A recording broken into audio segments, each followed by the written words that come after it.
The costs continue to mount for Riverside County. More than a year into the pandemic, public health officials have spent millions. And tonight in a News Channel 3 I-Team investigation, we're taking a closer look at the cost of COVID and how one company has made the most of it. We did have a lot of money coming from the federal government, and that allowed us in the beginning to set up the testing sites, get all the materials we needed.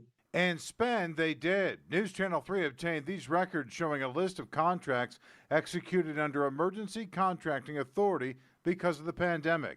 Through the end of April this year, over $137 million. Yes. Michael Oser is the Assistant Director of Riverside County Public Health. We tried to hire local vendors, community-based organizations.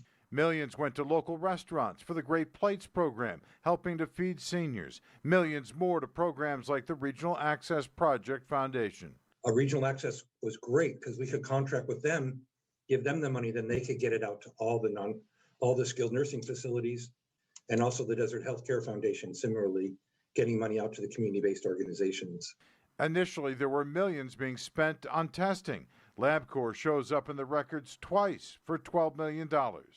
But no public health lab is designed to do the kind of volume when we were doing thousands and thousands of tests a day, if you can imagine. So LabCorp, that money went to LabCorp. Curative to the rescue.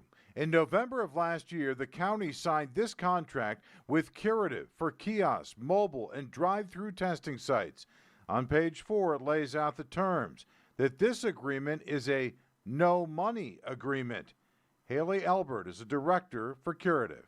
We are at no cost to the patient or the county.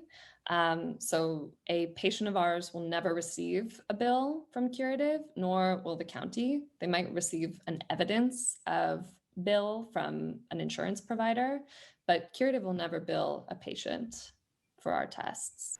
So people may get an explanation of benefits like this from their insurance company, but what the insurance pays is what Curative gets, period.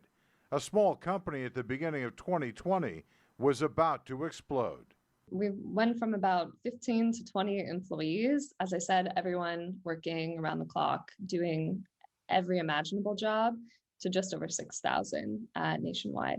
I had never even heard of Curative till the middle of October. Someone said, hey, this is what they do. And I go, there's no way. Curative taking over the testing paid dividends for Riverside County with a big surge in cases in December, meaning a big surge in testing.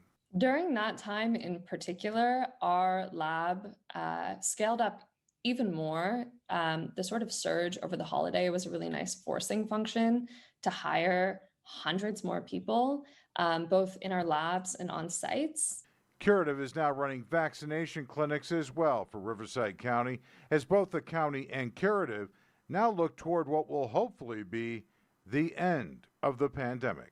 We are sort of working on our Curative, what we call Curative 2.0. We're exploring ideas around what it means to really provide sort of equitable healthcare to people. Curative won't say how much money it's been able to bill through its contracts with Riverside County and other counties around the country, but it has to be in the hundreds of millions. The company has processed more than 20 million coronavirus tests nationwide. Another private company is also helping with vaccinations in Riverside County. Optum is running 4 clinics, including one in Desert Hot Springs.